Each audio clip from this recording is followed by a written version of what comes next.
J.K. 롤링이라고 하는 사람이 있는데요. 이분은 1965년에 영국에서 태어났어요.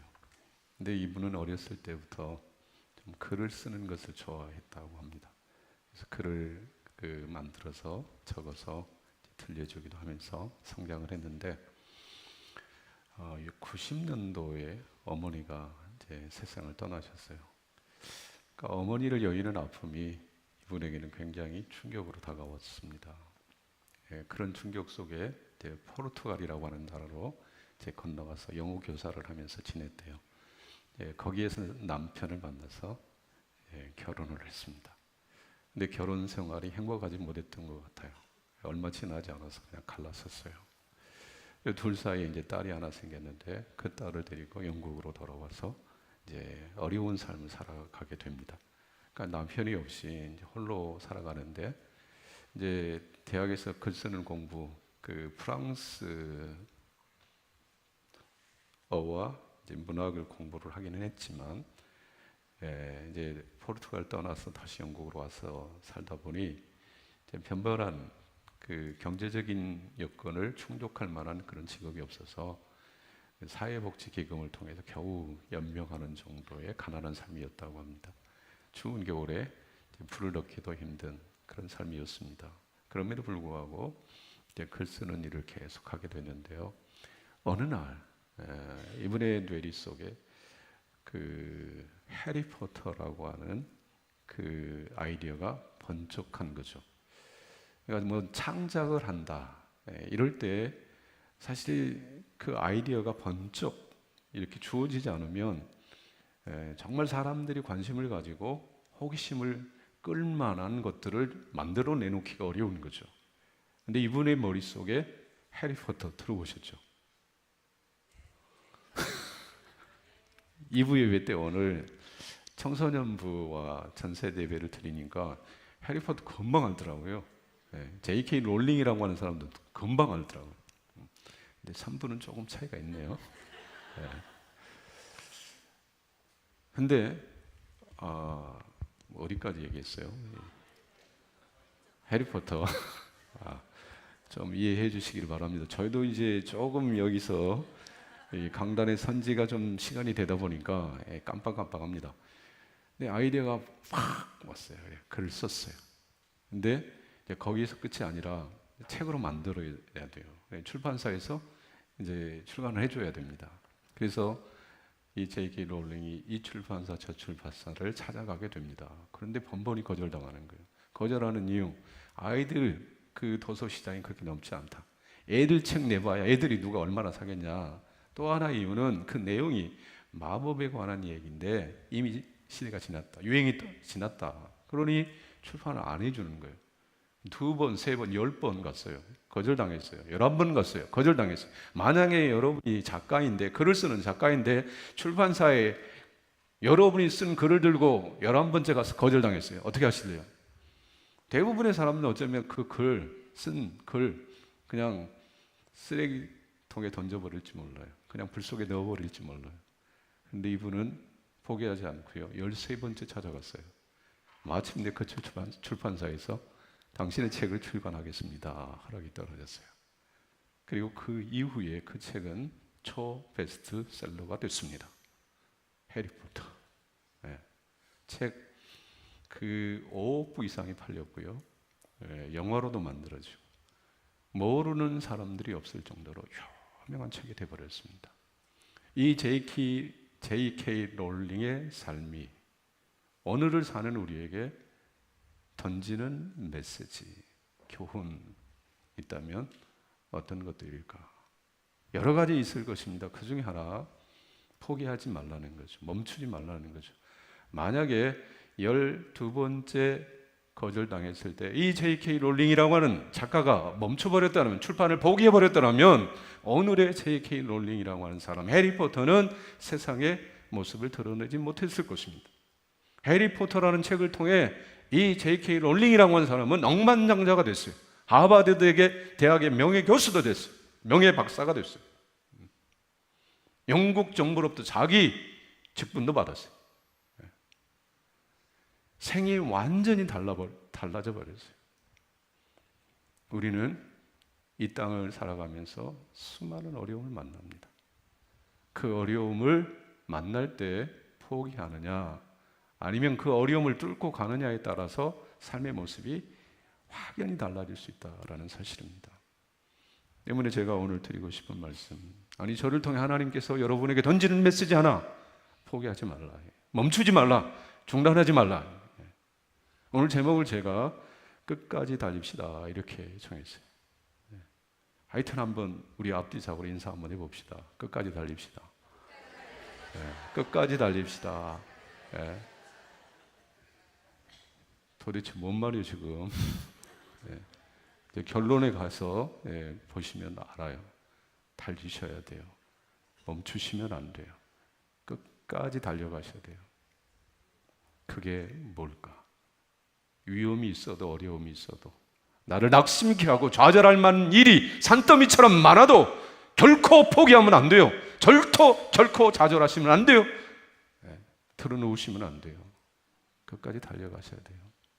그 길이 뭐냐? 그게 뭐냐? 지난주 나누었던 말씀, 천년왕국에 대한 말씀이었습니다. 그 천년왕국에 대한 여러 가지 이론에 대해서, 적어도 4가지 이론에 대해서 말씀을 드렸는데 그냥 잃어버리셔도 된다. 성경대로 이해하시면 된다.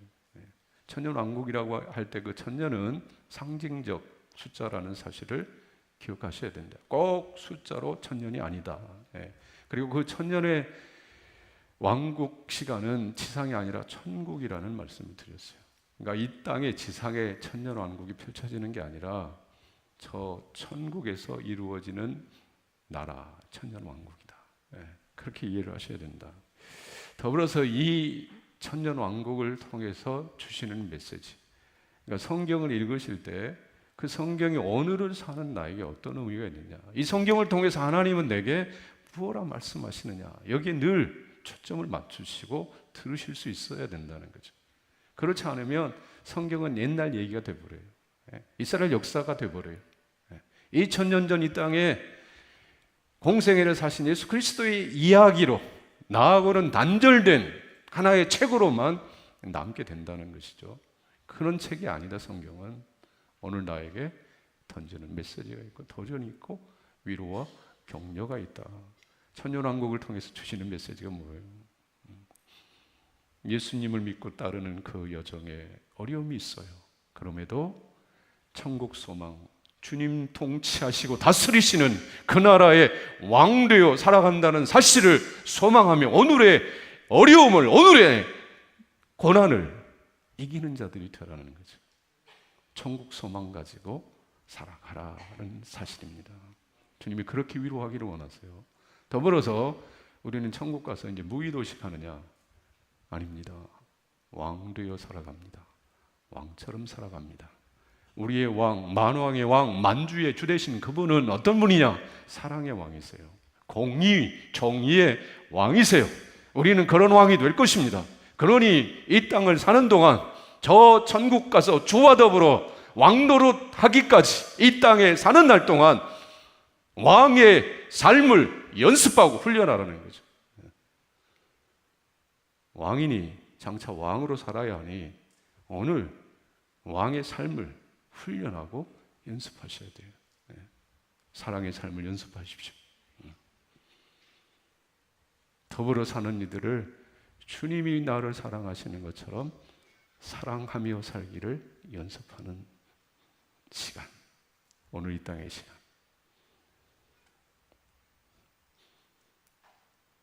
왕은 무슨 왕이야? 나 그 관심 없어.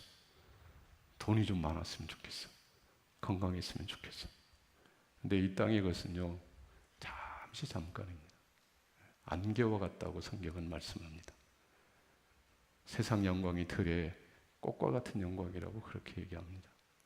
그러니 세상 것에 귀 기울이지 말고, 세상으로 눈 돌리지 말고, 진리이며 생명이신 예수 바라보고 장차 그 예수님 안에서 이루어질 우리의 삶을 기대하며 소망하며 왕처럼 매일매일 왕처럼 살아가시는 놈의 성도들 다 되시기를 축복합니다. 오늘 본문을 이해하기 위해서 이제 두 가지 정도 좀 먼저 이해하셔야 할 부분이 있다고 생각하는데요. 하나는 곡과 마곡 전쟁. 아마 많이 들어보셨으리라고 생각합니다. 에스겔 38장과 39장에 가보면 이 곡과 마곡 전쟁에 대한 말씀이 소개되어 있어요.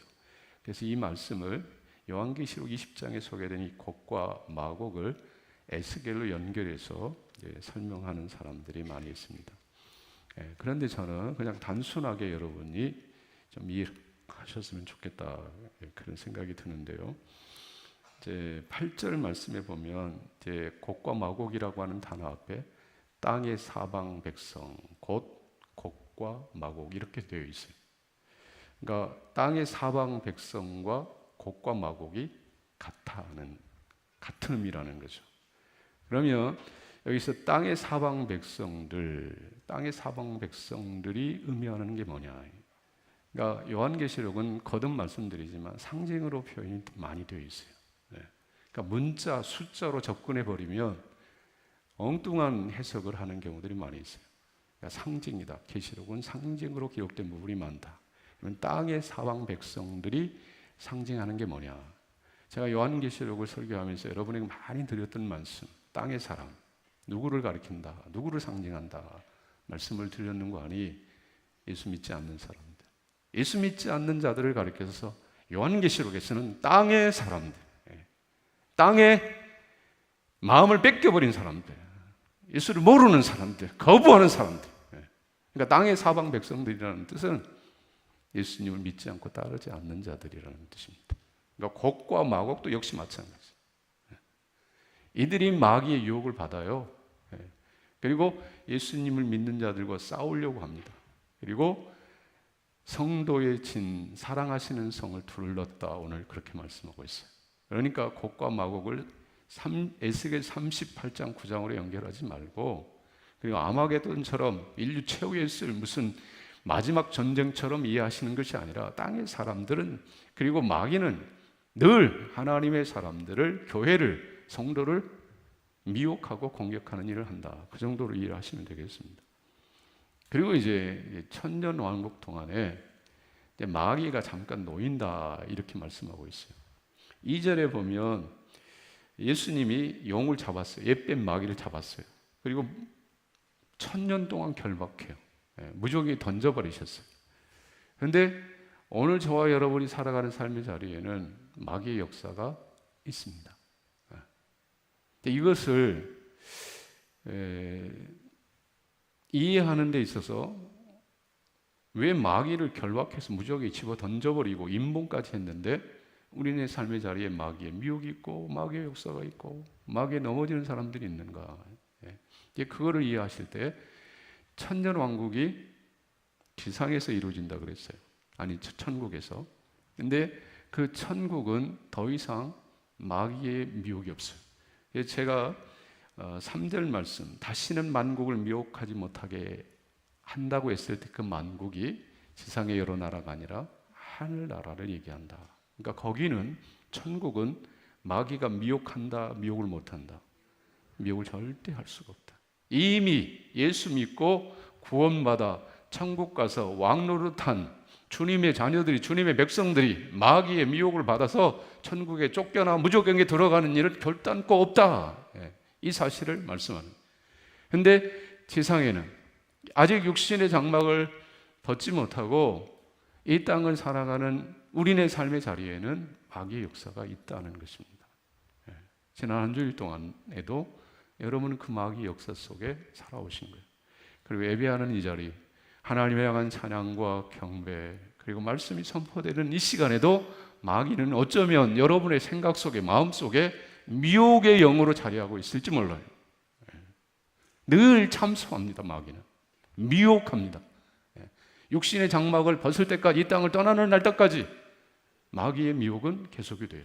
그런데 그 마귀의 미혹이 멈추는 때, 끝나는 때 있어요. 천년왕국, 그러니까 지금 이 시간이 예수님이 부활하시고 승천하시고 다시 오실 그때까지의 천년의 시간, 상징적인 숫자라고 그랬어요. 그 상징적인 기간 동안에, 주님이 다시 오시는 그 시간 동안에 세상에 있는 우리에게는 마귀의 미혹이 있어요. 근데 재림하시는 그때, 천년왕국이 맞춰지는 그때는 이제 마귀가, 무적에 갇혀 있던 마귀가 이 땅에서는 이제 역사하고 있는데요, 천상에는 역사를 못해. 근데 그 마귀, 무적에 갇혀 있던 마귀가 잠시 노임을 받는다. 이걸 어떻게 이해를 해야 되느냐? 그러니까 주님이 재림할 때, 천년왕국이 맞춰질 때, 사람이 이 땅을 떠날 때, 죽음의 자리에 임할 때요, 죽음이 임박하면 영안이 열린다, 그런 얘기 들어보셨나요 혹시? 그 박효진 장로님인가 하는 분의 간증을 들어보면, 죽어있는 시체, 죽은 사람의 모습만 보면 이 사람이 천국 갔는지 지옥 갔는지 본인은 알겠다, 그런 얘기를 하세요. 왜 그러냐 하면 죽는 그 순간에 영안이 열려요. 그러니까 사도행전 7장에도 보면 스데반이 죽임을 당하죠. 돌에 맞아 죽죠. 근데 그 죽는 순간에 영안이 열려요. 그래서 보좌에 계신 예수님을 보게 돼요. 그러니까 우리가 지금 살아있는 동안에는 영안이 열리지 않아요. 특별 계시가 열리지 않아. 이 땅이 것이 전부인 것처럼 생각이 돼. 그런데 죽음이 임박한 그 순간에 영안이 열려요. 주님이 재림하시면 특별 계시가 다 열린다는 거죠. 그러면 예수 그리스도, 그분이 창조주시요 구원자시라고 하는 사실을 다 알게 된다는 거죠. 그런데 그 다 아는 대상은 예수님을 믿는 자뿐만 아니라 믿지 않는 자들도 예수님이 다시 영광 중에 나팔소리 울리며 재림하시면 다 알아보는 거예요. 다 알아버려요. 계시가 열려요. 풀려져요. 그럴 때 딱 두 부류로 나눠지는데, 예수님을 믿고 따르는 자와 그럼에도 불구하고 예수님을 거역하고 따르지 않는 자들. 예수님을 믿고 따르지 않는 자들이 왜 창조주이시며 구원자이신 예수님을 믿지 못하느냐? 오늘 말씀에 마귀가 미혹한다는 거죠. 그들의 마음을 미혹해서, 그러니까 택함 받지 못하니 마귀가 그들의 마음을 미혹해가 순식간에 예수를 따르지 못하도록, 그리고 예수님을 거부하고 끝까지 부정하다가 마귀와 더불어서 무저갱에 던져진다. 그러니까 천년의 마지막 재림이 가까운 그때 무저갱의 마귀는 다시 놓여서 믿지 않는 자들의 마음을 미혹하고 결국은 무저갱으로 같이 들어가게 된다. 그 정도로 오늘 말씀을 좀 이해하시면 좋겠다. 근데 이제 본문에 보면 마귀가 놓였어요. 이제 미혹을 하죠. 그럴 때 땅의 사방 백성들, 땅에 사는 이들이 미혹이 됐어요. 곡과 마곡이 미혹이 됐어요. 그리고 성도들의 진, 사랑하시는 성을 둘렀다, 9절에 얘기하고 있어요. 자, 여기서 성도들의 진이라고 하는 말, 구약 성경 이스라엘 백성들이 광야길을 걸어갈 때 성목을 중심으로 진을 쳤어요. 텐트를 쳤어요. 장막을 쳤어요. 거기서 따온 말이 진입니다. 그러니까 진이라는 말은, 성도의 진이란 말은 공동체란 말이에요. 오늘날로 얘기하면 교회가 성도의 진입니다. 사랑하시는 성. 이제 요한계시록이 거의 이제 막바지에 왔어요. 21장, 22장만 남았어요. 21장, 22장 새하늘 새 땅, 새 예루살렘에 대한 말씀이 나와요. 근데 그 예루살렘이 무엇을 상징하는가 하니, 저 지중해 옆에 있는 그 이스라엘의 그 예루살렘, 거기에 세워진 성전, 그걸 얘기하는 게 아니에요. 사랑하시는 성 예루살렘, 그 성도를 얘기합니다. 하나님의 사람을 얘기해요. 이제 21장, 22장에 가면 정말로 놀라운 말씀들이, 정말로 소망적인 말씀들이 가득하게 기록되어 있어요. 그러니까 정말로 21장, 22장을 다 이해하고 그 말씀 붙잡고 살면 천국 가는 기날이 흥분될 정도로 기다려지는 거예요. 여러분 안에 그런 역사가 있기를 바랍니다. 내 집 50평이야, 60평이야, 그 집에 들어가서 살면 얼마나 좋을까. 근데 성도 여러분, 그 집 들어가 봐야 얼마 못 산다니까. 지금 보니까 50년도 못 사시겠어. 대부분 이 자리에 오신 분들. 그러니까 그 집은 들어가실 생각을 하지 말고 세상을 살다 아버지 집 들어갈 생각을 하실 때. 자, 그런데 이제 성도의 진, 사랑하시는 성이 뭐라고요? 교회와 성도를 상징하는 그런 말이다. 교회와 성도가 이 땅의 사방 백성들에게 공격을 당하는 게 둘러싸였어요. 초대교회의 어떤 상황에서 얘기를 하면 교회를 향해 어마어마한 핍박을 하는 거죠. 조롱을 하는 거죠. 그 초대교회 도미티안 황제 당시에 얼마나 많은 성도가 목숨을 잃었는지 몰라요. 고난을 당했는지 몰라요. 우리 전병 예배할 수 없으니 땅속으로 들어갔어요.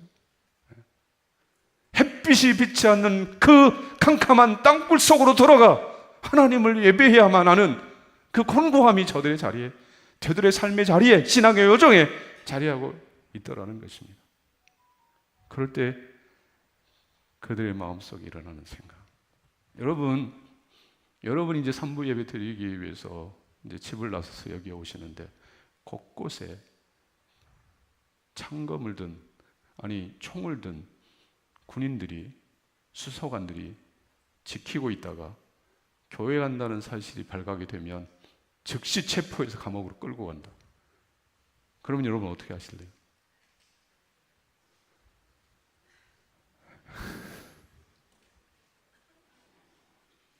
그렇게 매주일 예배 자리에 달려 나와야 한다면 예배 드리는 게 너무 힘들 거예요.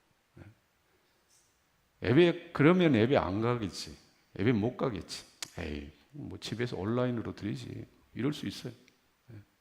근데 예배 드리는 것들은 직장에서 쫓겨나 보세요. 예배 드리는 것 때문에 여러분과 정말로 좋은 관계에 있던 사람이 여러분을 향하여 비난과 저주의 말을 폭포수처럼 쏟아내 보세요. 신앙의 줄을 붙잡는 것이 교회가 예배 드리는 것이 나는 예수님을 믿는 사람입니다. 나는 하나님을 섬기는 사람입니다. 이렇게 말하는 것이 너무나도 어려울 거예요. 중간에 포기해버리는 사람도 많이 있을 것입니다. 그런 상황이에요. 그런 상황임에도 불구하고 초대교회 성도들, 신실한 하나님의 사람들, 하나님의 선택을 받은 백성들은 예배하는 것을 포기하지 않았어요. 믿음의 길 걸어가는 걸 중단하지 않았습니다. 끝까지 갔습니다. 생명으로 저들의 믿음을 지켰습니다. 그렇게 할 수 있었던 이유가 뭐냐? 믿음의 여정에 고난이 오고 풍랑이 일어나고 거친 모래바람이 불려온다 할지라도 중단하지 말아야 될 이유가 무엇이냐? 오늘 본문에서 두 가지 그 이유를 찾는데요. 하나는요, 예수님께서 지켜주시기 때문에 그렇습니다. 오늘 9절 말씀을 한번 같이 보겠습니다. 오늘 9절 말씀, 성도들의 진과 사랑하시는 성을 두루매 하늘에서 불이 내려와 그들을 태워버리고. 여러분, 역사 이래로 예수님을 믿지 않는 세상은 예수를 따르고 믿는 자들을 좋아하지 않습니다. 늘 공격합니다. 비난합니다. 조롱합니다. 예수님이 이 땅에 초림하신 이후로 교회 역사 속에 핍박이, 고난이 없었던 때가 없어요. 오늘 우리는 종교의 자유가 보장되어 교행하는 것이 그렇게 힘든 일이 아닙니다. 핍박이 없습니다. 그럼에도 불구하고 삶의 자리에서 예수 믿는 것 때문에 고난당하는 사람이 있어요. 그리고 2025년 이 시대에 지구촌 곳곳에 예수 믿는 것 때문에 핍박을 당하는 이들이 많이 있어요. 그런데 놀라운 사실은 그렇게 땅의 사방 백성들이 마귀의 미혹을 받아 교회를 공격하고 성도들을 핍박할 때 예수님은 하늘에서 발짱 끼고 그대로 지켜만 보고 계시는 것이 아니라 오늘 말씀에 보면 하늘에서 불을 내려 태워버리더라. 하늘에서 불을 내려 태워버리더라. 지키신다는 뜻입니다. 무슨 하늘에 불이 내려와. 그런 일이 어디에 있어. 문자적으로 이해할 일이 아닙니다. 하나님은 전능하시기 때문에 하늘에서 불을 내리실 수도 있어요. 엘리야의 갈멜산에 불을 내리시듯 오늘 살아가는 삶의 자리에 하나님을 회방하고 하나님을 따르는 자들을 핍박하는 그들에게 불을 내려 태워버릴 수도 있어요. 그런데 이 문장을 상징으로 이해할 때 우리 삶의 자리에 이해되지 않는, 우리는 알 수 없는 하늘의 불이 내려와 하나님을 거역하고 교회와 성도를 핍박하는 자들을 불태워버리는 역사가 있더라는 것입니다. 성경에 보면 이스라엘 백성들이 출애굽할 때 바로가 호락호락한 사람이 아니었어요. 하나님의 10가지 그 무서운 심판을 당하고서도 바로는 쉽게 이스라엘 백성들을 포기하지 않았어요. 마음이 바뀌어서 이스라엘을 추격하기 시작했어요. 그때 이스라엘 백성들은 홍해 앞에 있었습니다. 바로가 추격해 온다는 사실을 알고 철병거를 거느리고 바로가 쫓아온다는 소식을 듣고 이스라엘 백성들의 마음은 녹아내려버리고 말았습니다. 모세와 하나님을 원망하기 시작했어요. 그런데 하나님은 그때 바로도 모세도 이스라엘 백성도 그 누구도 생각지 못했던 하늘의 불을 내리시는데 어떤 불을 내리셨어요? 홍해를 갈라버리셨어요. 넘실대는 그 홍해 바다를 둘로 갈라 이스라엘 백성들을 건너게 하시고 바로의 군대를 수장시켜 버렸어요. 불태워 죽여버리셨어요.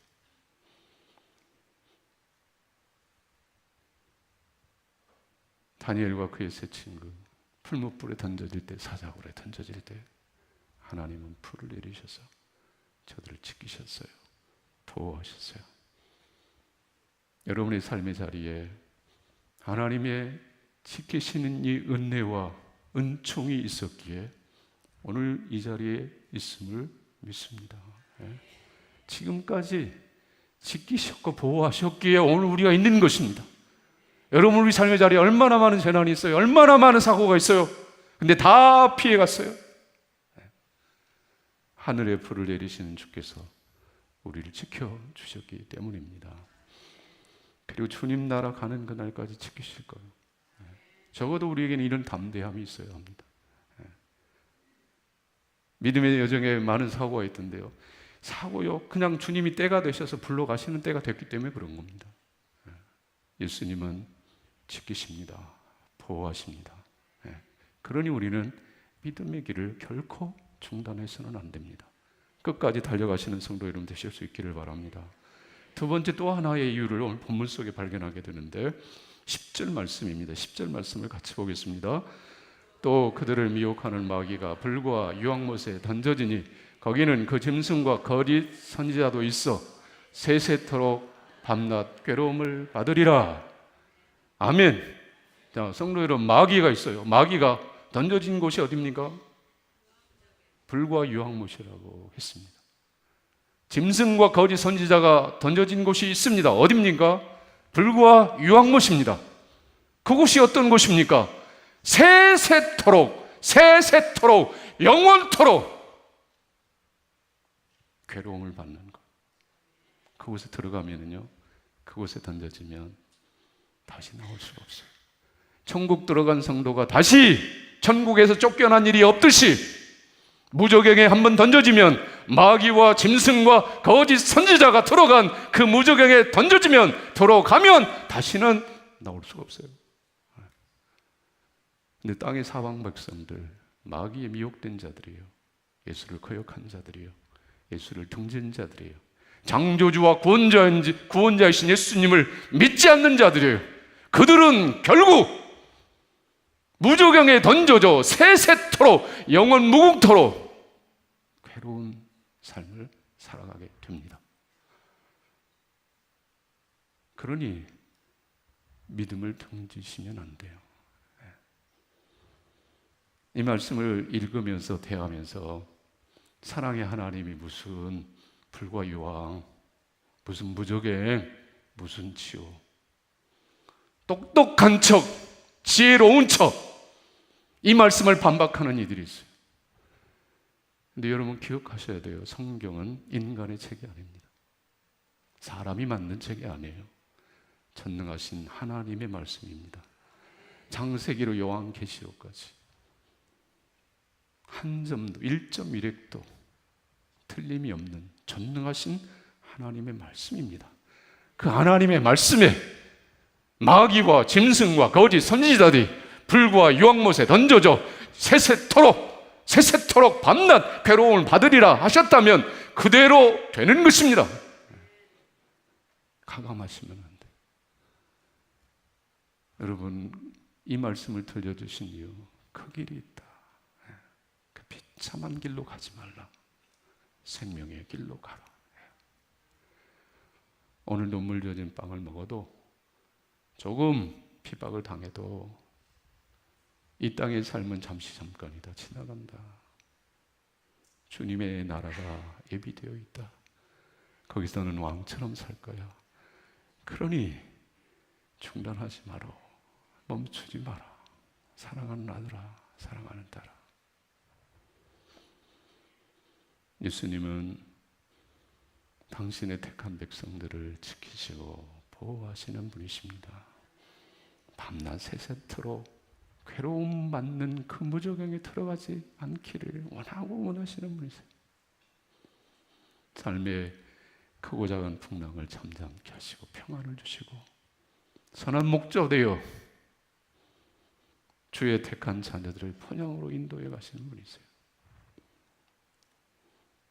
금요 기도의 시간에 찬송가 135장 2절 가사를 여러 번 반복해서 불렀어요.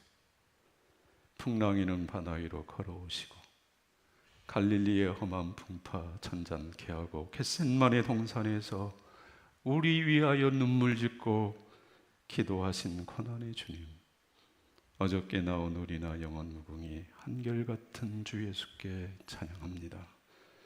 세상 지나고 편할지라도 영원하신 주 예수 찬양합니다. 제자들이 풍랑이는 바다 위에서 그 풍랑으로 인하여 괴로이 노를 저을 때, 그 풍랑의 위협 앞에 죽음의 공포를 느낄 때 그 풍랑 위를 걸어와 갈릴리의 험난한 그 풍파를 잔잔케 하신 분, 예수 그리스도. 우리의 삶에 풍랑이 있잖아요. 성도 여러분의 삶의 자리에 고난의 풍랑이 일어나죠.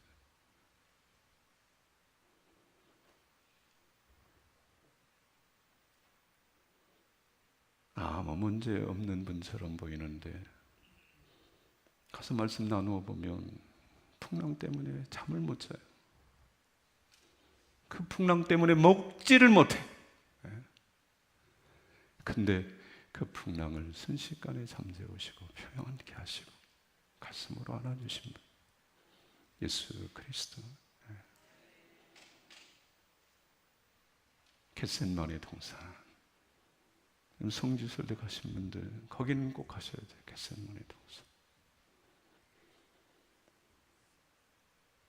그 나무 아래 무릎 꿇고 얼굴을 땅에 두시고 땀이 변하여 핏방울 되기까지 간절히 나를 위해, 우리 위해, 교회 위해, 주의 백성 위해 기도하신 분, 그분이 예수 그리스도이십니다.